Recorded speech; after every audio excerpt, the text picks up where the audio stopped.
ఓం నమ శివాయ. కార్తీక మాసం 14వ రోజు పారాయణం. ఈరోజు మనం దూర్వాసునికి అంబరీషునికి మధ్య జరిగిన సంవాదం గురించి తెలుసుకుందాం. ముందుగా మనం గణపతిని స్మరించుకొని కథ చెప్పుకుందాం. శుక్లాం భరధరం విష్ణుం శశివర్ణం చతుర్భుజం ప్రసన్నవదనం ధ్యాయేత్ సర్వవిఘ్నోపశాంతయే. అగజానన పద్మార్కం గజాననమహర్నిశం అనేకదంతం భక్తానాం ఏకదంతముపాస్మహే. సుదర్శనుడు వెళ్ళిన అనంతరము అంబరీషుడు దూర్వాసునికి నమస్కరించి, మహాముని, నేను బహు పాపాత్ముడను. ఆకలితో ఉండి అన్నానికి ఇంటికి వచ్చిన నిన్ను అలసటపాలు చేసిన మందభాగ్యుడను. అయినా నా యందు దయతో మరలా నా ఇంటికి అతిథిగా వచ్చారు. దయచేసి నా ఇంట విందారగించి నా సర్వదోషాలను మన్నించండి అని ప్రార్థించాడు అంబరీషుడు.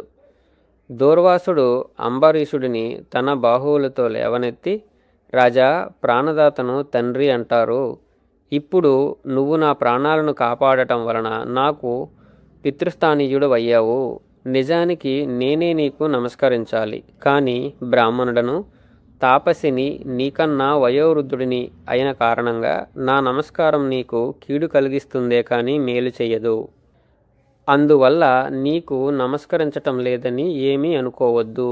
నేను నిన్ను కష్టపెట్టాను, అయినా నువ్వు నాకు ప్రాణభిక్షను పెట్టావు. నీ వంటి ధర్మాత్మునితో కలిసి భోజనం చేయడం మహద్భాగ్యమని చెప్పి అతని ఆతిథ్యాన్ని స్వీకరించి విష్ణుభక్తుల మహాత్మ్య ప్రకటనార్థం పరీక్షకునిగా వచ్చిన దూర్వాసుడు ఆ సత్కార్యం పూర్తి కావడంతో తన ఆశ్రమానికి తరలి వెళ్ళిపోయాడు. కాబట్టి కార్తీక శుద్ధ ఏకాదశి నాడు ఉపవాస జాగరణలు చేసి ద్వాదశి నాడు దానాదులు నిర్వర్తించి బ్రాహ్మణ సమేతుడై ద్వాదశి గడియలు దాటకుండా పారణం చేయడం వల్ల అన్ని పాపాలు అంతరించిపోతాయి. ఈ పుణ్యగాథను చదివించిన, రాసిన, వినినా కూడా ఇహంలో సర్వసౌఖ్యాలను పొంది పరంలో ఉత్తమ పదాన్ని పొందుతారు. ఈ కార్తీక మహత్యాన్ని సూతిని ద్వారా విని సౌనకాది ఋషులు, మహాభాగ, కలియుగ కల్మషగతులు, రాగాది పాశయుక్త సంసారగ్రస్తులు అయిన సామాన్యులకి సునాయాసంగా లభించే పుణ్యమేది? అన్ని దానాల్లో కల్లా అధికమైనదేది? దేవతలందరిలోనూ దేవాది దేవుడెవరు? దేనివల్ల మోక్షం కలుగుతుంది? మోహము దేనివల్ల నశిస్తుంది? జననం మరణం అనే చక్రంలో బందీలైన ఈ కలికాలంలో ప్రజలు తేలిగ్గా తెములుకుపోయే తిరువేమిటి అని అడుగుతారు. అందుమీదట సూతుడెలా చెప్తున్నాడు మునులతో. మంచి ప్రశ్నలే వేశారు. మంచి విషయాలు మాట్లాడుకోవడం వలన తీర్థాలకు వెళ్ళి పుణ్యస్నానం చేయడం, యజ్ఞయాగాదులు చేసినంత పుణ్యం లభిస్తుంది. విష్ణుభక్తి కన్నా వేరే మార్గం లేదు. విష్ణుగాథలను వినేవాళ్ళు విగతపాపులై నరకదూరులై ఉంటారు.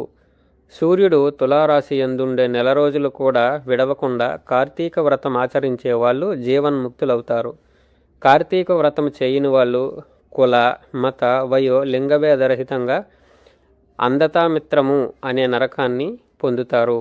కార్తీక మాసంలో కావేరీ నది స్నానం చేసిన వాళ్ళు దేవతలచే కీర్తించబడతారు, విష్ణులోకాన్ని చేరుతారు. కార్తీక స్నానము చేసి విష్ణువుని అర్చన చేసిన వాడు వైకుంఠాన్ని పొందుతాడు.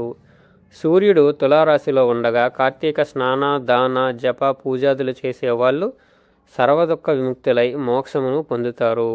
దీపదానం, కంచుపాత్ర దానము, దీపారాధనం, ధన, ఫల, ధాన్య, గృహాది దానాలు అమిత పుణ్య ఫలదాలు.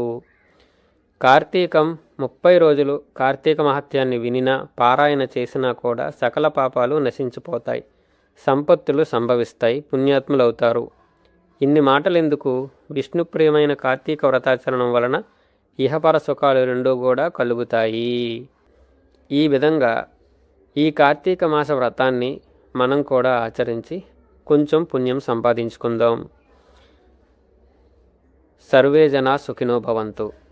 రేపటి పారాయణలో మళ్ళీ మనం కలుసుకుందాం.